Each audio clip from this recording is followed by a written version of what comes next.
नमस्कार, मैं हूं शिवनाथ झा। आर्यावर्त इंडियनेशन.com के यूट्यूब चैनल अखबार वाला 001। मैं अभी दरियागंज के 5028 नंबर का मकान जहां मैं खड़ा हूं। हमारे पीछे जो लाल रंग का मकान देख रहे हैं, ये दिल्ली वक्फ बोर्ड का दफ्तर है। अगर आर्टिकल 370 जम्मू और कश्मीर को नियंत्रित कर सकता है, या आर्टिकल 370 को हटाने के बाद जम्मू एंड कश्मीर शांति सद्भाव का वातावरण कायम होना अगर हो सकता है, अगर राजनीतिक स्थिति सुधर सकती है, लोगों के बीच में जो तारतम्य है वो बेहतर हो सकता है, तो फिर हिंदुस्तान में वक्फ बोर्ड को पर नियंत्रण रखना बहुत आवश्यक है।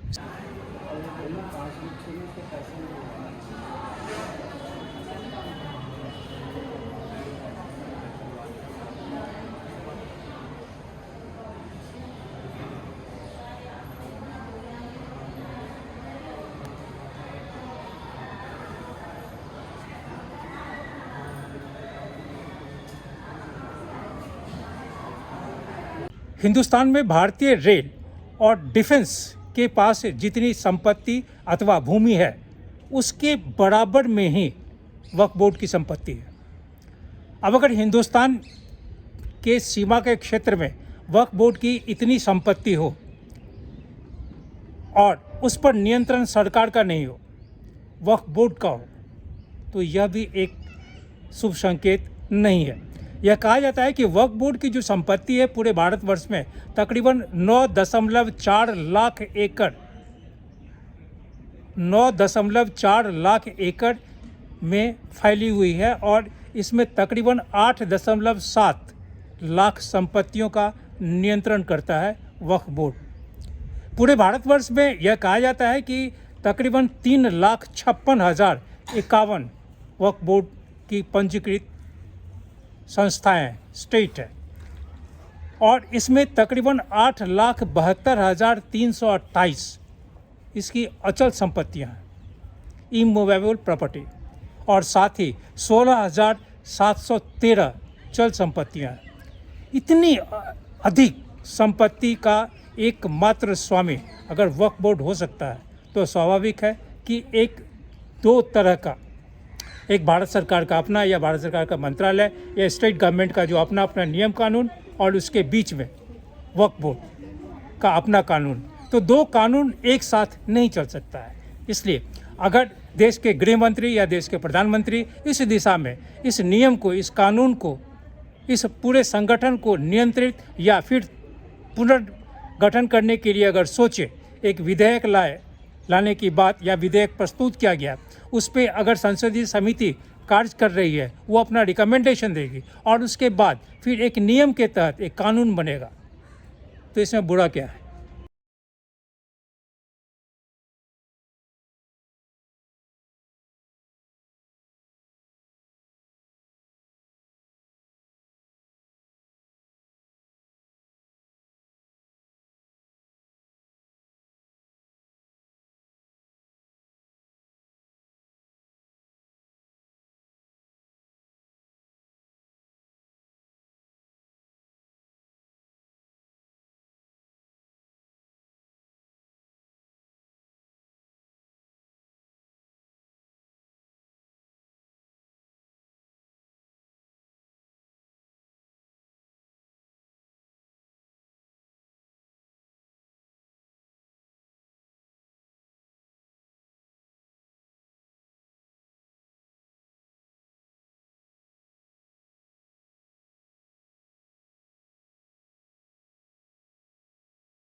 आठ अगस्त 2024 को दो विधेयक, एक वक्फ संशोधन विधेयक 2024 और मुसलमान वक्फ निःसरण विधेयक 2024 लोकसभा में पेश किया गया था। इस दोनों विधेयक का मुख्य उद्देश्य यह है कि वक्फ बोर्ड के काम को और अधिक सुव्यवस्थित करना और इसकी जो संपत्तियां हैं उसका कुशल प्रबंधन करने के लिए। सरकारी दस्तावेज के अनुसार वक्फ संशोधन विधेयक 2024 का उद्देश्य वक्फ अधिनियम 1995 में संशोधन करना है ताकि वक्फ संपत्तियों में विनियमन और प्रबंधन में आने वाली जितनी समस्या हैं उन समस्याओं का या जो चुनौतियां हैं उन चुनौतियों का समाधान किया जा सके। संशोधन विधेयक का उद्देश्य है कि भारत में वक्फ संपत्तियों के प्रशासन और प्रबंधन में सुधार करना, इसका पिछले अधिनियम की कमियों को दूर करना और अधिनियम के नाम बदलने, साथ ही वक्फ की परिभाषा को अद्यतन करने, पंजीकरण की जो प्रक्रिया है उसमें सुधार करने और वक्फ रिपोर्ट की जो प्रबंधन है उसमें तकनीकी या प्रौद्योगिकी की भूमिका बढ़ाने जैसे बदलाव करने की सिफारिश है ताकि इसे और अधिक बेहतर और मजबूत बनाया जा सके। मुसलमान वक्फ निःसरण विधेयक 2024 का जो प्राथमिक उद्देश्य है वो यह है कि मुसलमान वक्फ अधिनियम 1923 को निरस्त करना, जो औपनिवेशिक युग का कानून है और जो भारत में या आधुनिक भारत में वक्फ संपत्तियों के प्रबंधन के लिए पुराना और पर्याप्त हो गया। निःसरण का उद्देश्य वक्फ अधिनियम 1995 के तहत एक वक्फ संपत्तियों का प्रशासन और प्रबंधन में एकरूपता, पारदर्शिता और जवाबदेही सुनिश्चित करना है। इस प्रकार ये इस निरर्थक कानून के निरंतर अस्तित्व के कारण जो विसंगतियाँ हो रही है या जो अस्पष्टताएं सामने आ रही है उसे समाप्त करना।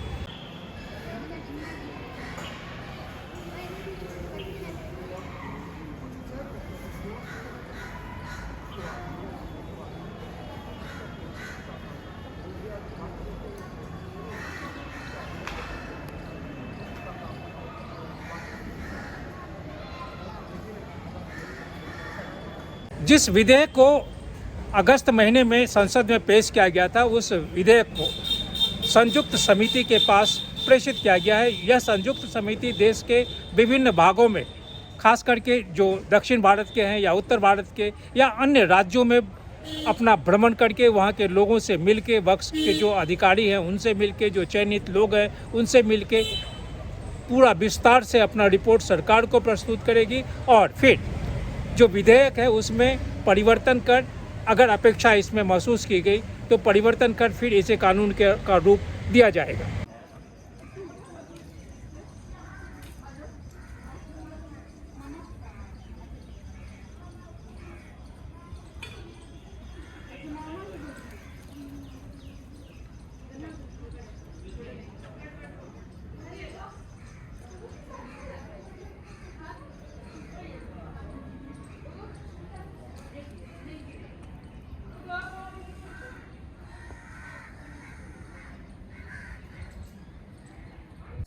इस अधिनियम का अगर यह कानून बन जाता है तो इस कानून के तहत देश में या भारतवर्ष में जितने वक्फ की संपत्ति है उसका संपूर्ण रूप से जो निर्धारण या उसका जो नियंत्रण है वो नियंत्रण इस कानून के तहत होगा।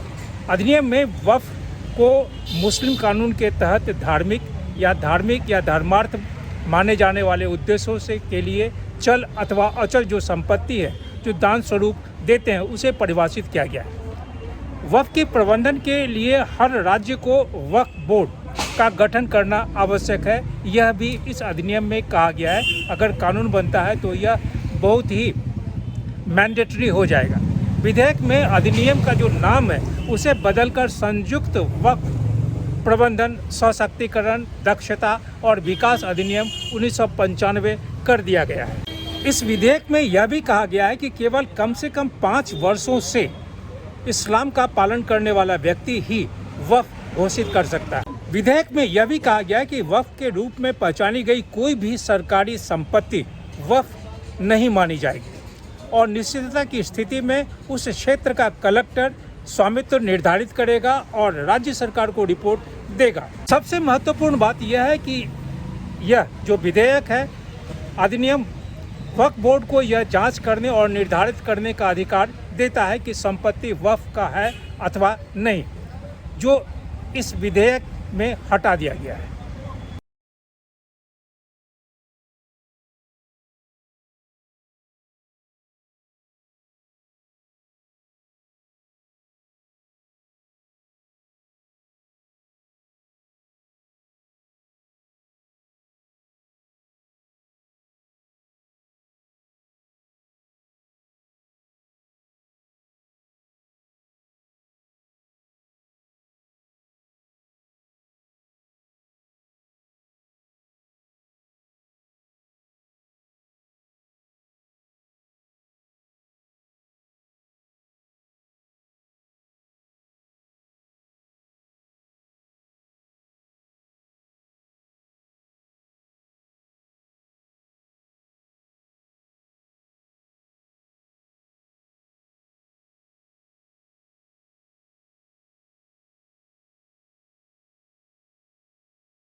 इस नए अधिनियम में वक्फ का जो सर्वेक्षण करने का जो अधिकार है वो आयुक्त और अतिरिक्त आयुक्त की नियुक्ति करने का प्रावधान है। इसके बजाय विधेयक कलेक्टरों को सर्वेक्षण करने का भी अधिकार देता है।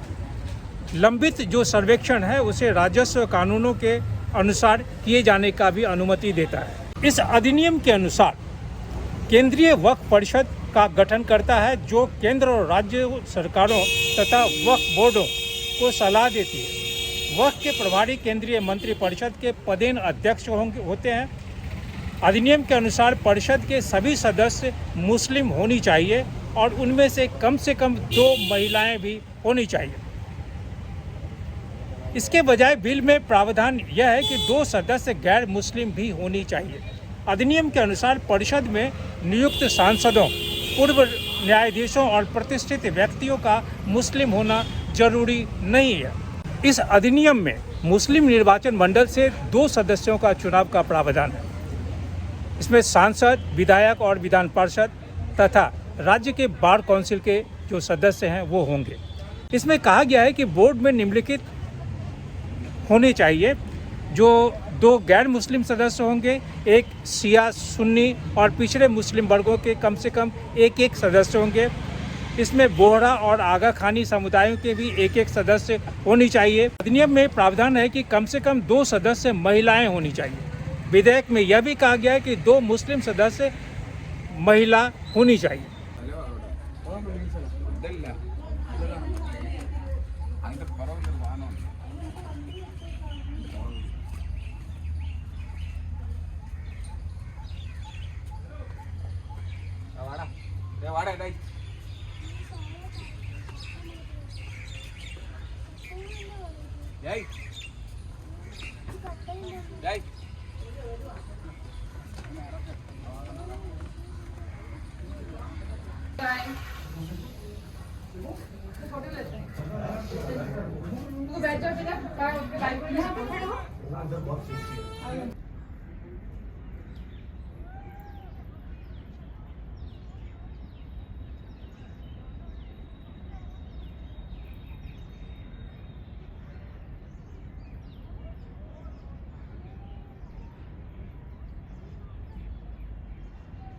इस अधिनियम के अनुसार राज्यों को वक्फ से संबंधित विवादों को निपटाने के लिए न्यायाधिकरणों का गठन करना होगा।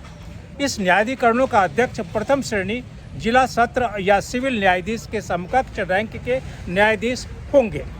अन्य सदस्यों में शामिल हैं अतिरिक्त जिला मजिस्ट्रेट के बराबर एक राज्य का अधिकारी और दूसरा मुस्लिम कानून और न्याय शास्त्र के जो जानकार व्यक्ति हैं वो इसके सदस्य होंगे। अध्यक्ष के रूप में एक वर्तमान और पूर्व जिला न्यायालय अथवा न्यायाधीश होंगे या राज्य सरकार के संयुक्त सचिव के रैंक के वर्तमान अथवा पूर्व अधिकारी होंगे। अभी कहा गया है कि ट्रिब्यूनल के अंतिम निर्णय अंतिम होंगे और न्यायालयों में उनके निर्णयों के खिलाफ कोई भी मुकदमा नहीं किया जा सकता है। बोर्ड या पीड़ित पक्ष के आवेदन पर उच्च न्यायालय अपने विवेक से मामलों पर विचार कर सकता है। विधेयक ट्रिब्यूनल के निर्णयों के अंतिम मामले मानने वाले प्रावधानों को हटा देता है और ट्रिब्यूनल्स के आदेशों के खिलाफ 90 दिनों के भीतर उच्च न्यायालय में अपील करने का भी प्रावधान करता है।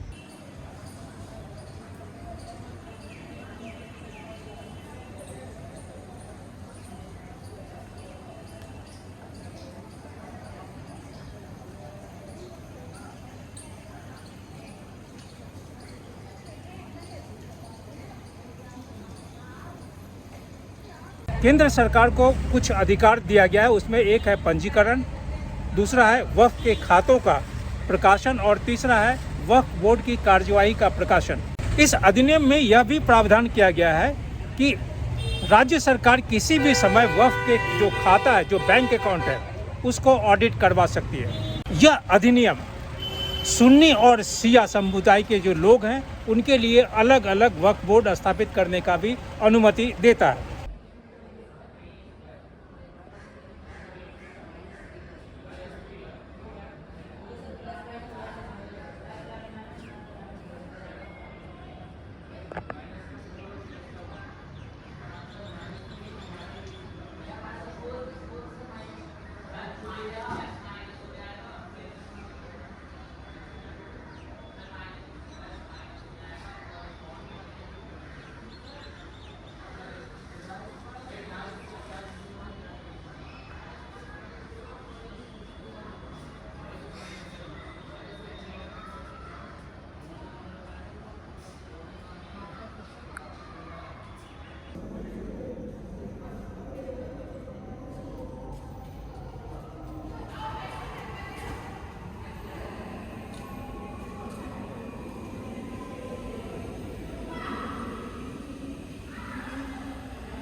यह भी कहा जाता है कि वक्फ अधिनियम 1955 में मुसलमानों के लिए और अधिक अनुकूल बना दिया गया, जिसने एक प्रमुख कानून भी है। वक्फ अधिनियम 1995 को भारत को वक्फ संपत्तियों, खास करके जो धर्म से संबंधित जो बंदोबस्ती है उसके प्रशासन को संचालित करने के लिए एक अधिनियम बनाया गया। यह वक्फ परिषद, राज्य वक्फ बोर्डों और राज्य कार्यकारी अधिकारियों की शक्ति और कार्यों की मुतवली के कर्तव्यों का भी प्रावधान करता है। यह अधिनियम वक्फ न्यायाधिकरण की शक्ति और प्रतिबंधों का भी वर्णन करता है, जो अपने क्षेत्र के तहत एक सिविल कोर्ट के बदले में कार्य करता है। वक्फ न्यायाधिकरण को एक सिविल कोर्ट भी माना जाता है और उन्हें सिविल प्रक्रिया संहिता 1908 के तहत एक सिविल कोर्ट द्वारा प्रयोग की जाने वाली सभी शक्तियों और कार्यों का प्रयोग करना आवश्यक है। न्यायाधिकरण का निर्णय अंतिम और दोनों पक्षों को बाध्यकारी होगा, यह तय है।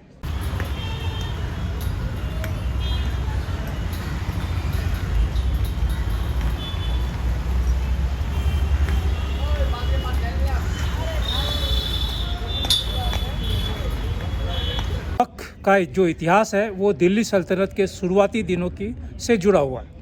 जब सुल्तान मुइजुद्दीन सैम गॉड ने मुल्तान के जामा मस्जिद के पक्ष में 2 गांव समर्पित किए और इसका प्रशासन शेखुल इस्लाम को सौंप दिया।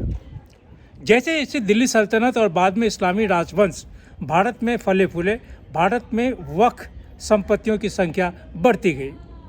19वीं सदी के आखिरी में भारत में वक्फ को समाप्त करने के बारे में एक मामला उठा, जब ब्रिटिश राज के दिनों में वक्फ की जो संपत्ति को लेकर एक विवाद लंदन के प्रीवी काउंसिल में पहुंचा था। इस मामले में सुनवाई करने वाले 4 ब्रिटिश जजों ने वक्फ को सबसे खराब, सबसे घातक किस्म का शाश्वतता बताया और वक्फ को असामान्य घोषित कर दिया। हालांकि चारों जजों के फैसले को भारत में स्वीकार नहीं किया गया।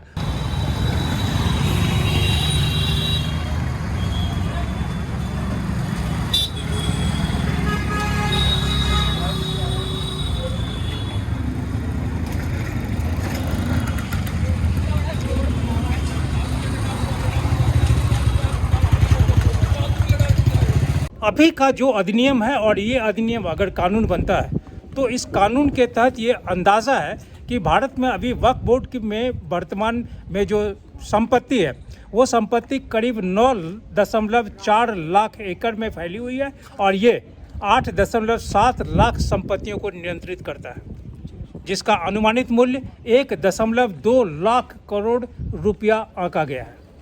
भारत में दुनिया का सबसे बड़ा वक्फ होल्डिंग है। दस्तावेजों के अनुसार या जो सरकारी आंकड़े हैं उसके हिसाब से भारतवर्ष में वक्फ बोर्ड के अंतर्गत तकरीबन 3,56,051 ये स्टेट की पंजीकृत संस्थाएं हैं। इस बोर्ड के अंतर्गत जो अचल संपत्तियों के बारे में यह आंका जाता है कि यह करीब 8,72,328 अचल संपत्तियां पंजीकृत हैं। इन अचल संपत्तियों के अलावे इन वक्फ बोर्डों के अंतर्गत तकरीबन 16,713 जो चल संपत्ति है यह पंजीकृत है। कहते हैं कि एक बार वक्फ हमेशा वक्फ के सिद्धांत के कारण यह वक्फ बोर्ड बहुत बार विभिन्न प्रकार के जो विवाद हैं उसके सामने आए हैं। वक्फ अधिनियम 1995 और इसके बाद 2013 के संशोधन की अकुशलता के लिए बहुत बार आलोचना की गई, जिसके कारण अतिक्रमण, कुप्रबंधन, स्वामित्व विवाद और पंजीकरण तथा सर्वेक्षण में देरी से जैसी बहुत सारी समस्याएं उत्पन्न हुई।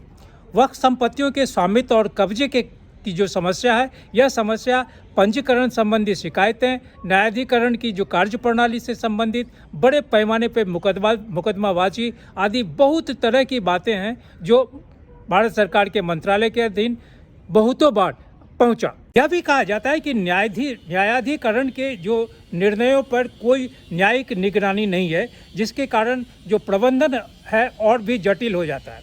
उच्च न्यायिक निकाय की अपील करने की जो संभावना के बिना न्यायाधिकरण द्वारा लिए गए निर्णय इस वक्फ की जो संपत्तियां का प्रबंधन है उसमें पारदर्शिता का और जवाबदेही का घोर किल्लत दिखता है।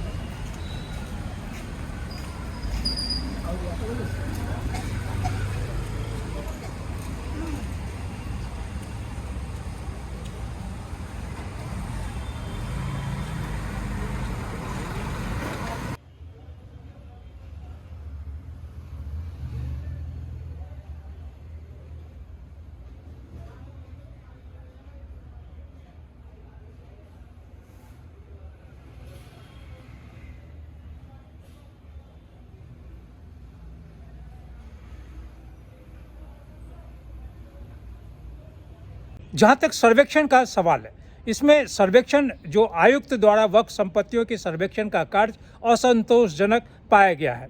जैसे गुजरात और उत्तराखंड के राज्य में वक्फ संपत्तियों का जो सर्वेक्षण अभी तक शुरू होना बाकी है।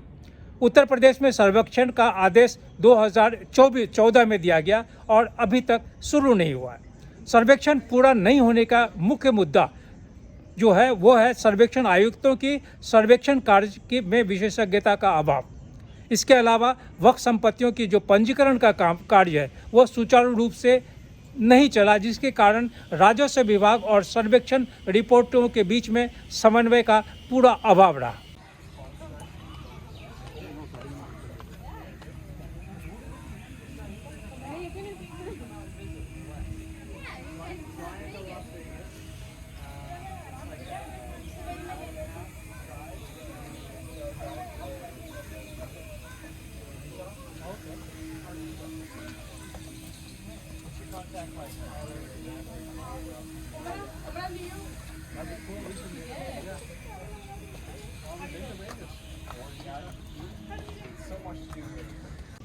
यह भी देखा गया है कि राज्य वक्फ बोर्डों के जो अधिनियम के कुछ प्रावधानों का दुरुपयोग किया गया है, जिसमें समुदायों के बीच में वैमनस्य और असंतोष पैदा हुआ है। संपत्ति को वक्फ संपत्ति के रूप में अधिग्रहित करने और दोषी करने के लिए वक्फ अधिनियम धारा 40 का व्यापक रूप से दुरुपयोग हुआ है। इससे न केवल बड़ी संख्या में मुकदमाबाजी हुई, बल्कि दो समुदायों के बीच में जो वैमनस्यता है वह भी बढ़ी। भारत सरकार का जो मंत्रालय है, उस मंत्रालय को मुसलमानों और गैर मुसलमानों से वक्फ भूमि पर जानबूझकर अतिक्रमण और उसकी संपत्तियों का जो कुप्रबंधन है उससे संबंधित बहुत अधिक शिकायतें मिलती आ रही है।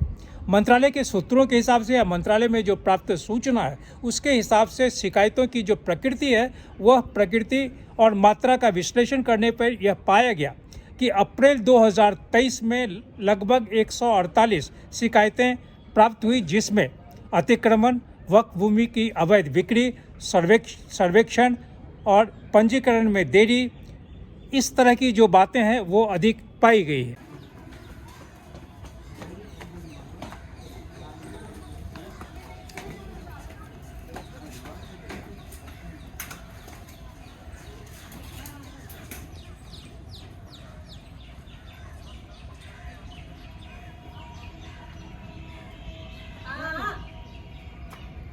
न्यायाधिकरणों में लगभग 40,951 ऐसे मामले लंबित हैं, जिसमें 9,942 मामले मुस्लिम समुदाय द्वारा वक्फ प्रबंधन पर जो के खिलाफ दायर मुकदमा है।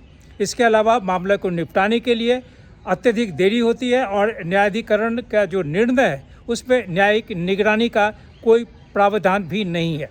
इसके अलावा मंत्रालय या कहें या फिर भारत सरकार कहें, भारत सरकार की तरफ से सऊदी अरब, मिस्र, कुवैत, ओमान, पाकिस्तान, बांग्लादेश और तुर्की जैसे देशों में जहां वक्फ प्रबंधन चल रही है उसका जो अंतर्राष्ट्रीय प्रथाओं का विश्लेषण यह किया जा रहा है या किया गया है। और वक्फ की जो संपत्ति है आमतौर पे सरकार द्वारा स्थापित कानूनों और संस्थाओं द्वारा विनियमित किया जाता है।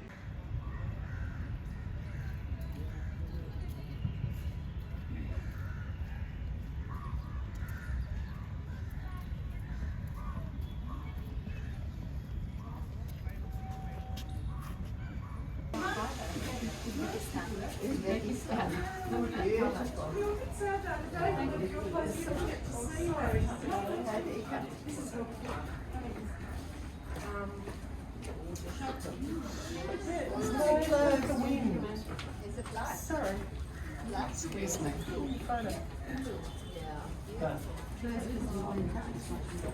बहरहाल संसदीय समिति की तरफ से, सरकार की तरफ से, मंत्रालय की तरफ से या भारत सरकार में वक्फ से जुड़े जितने भी लोग हैं, उन तमाम लोगों की तरफ से एक ऐसी कोशिश हो रही है कि जो भारतवर्ष में वक्फ बोर्ड है उसको और मजबूत बनाया जाए। इसका जो वर्तमान संरचना है उसे और ज़्यादा मजबूत बनाया जाए। इसमें SWB और के लिए जो अधिकारी होंगे वो CO बहुत ऊंचे स्तर के अधिकारी उपलब्ध कराया जाए। इसका जो संपत्ति है, वक्फ बोर्ड की जो संपत्ति है उसका ट्रांसफ़र पे उस पर कड़ी निगरानी रखा जाए। जो मुकदमा न्यायालय में लंबित है या मुकदमा न्यायालय में जाता है उसमें शीघ्रातिशीघ्र उस पर कार्रवाई की जाए। और यहाँ पे कंप्यूटराइजेशन की भी एक व्यवस्था हो रही है कि ताकि सभी बातें उंगली पे उपलब्ध हो। लेकिन सवाल सिर्फ एक ही है कि वक्फ बोर्ड के पास भारतवर्ष में जितनी संपत्तियाँ हैं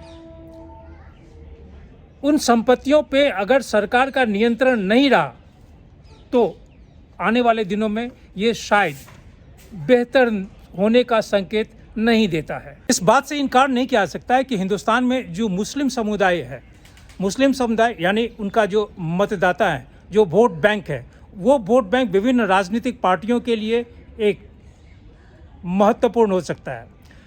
राजनीतिक पार्टियां खुलकर भले सामने नहीं आए, लेकिन इस बात से भी इनकार नहीं कर सकते हैं कि राजनीतिक पार्टियां वक्फ बोर्ड का जो ये नियम कानून बन रहा है या अधिनियम फिर कानून बनेगा, इसके पक्षधर नहीं हो सकते हैं। यह भी संभव है क्योंकि एक बहुत बड़ा समुदाय, एक बहुत बड़ा वोट बैंक इन राजनीतिक पार्टियों के लिए है, चाहे लोग खुलकर बोले अथवा नहीं।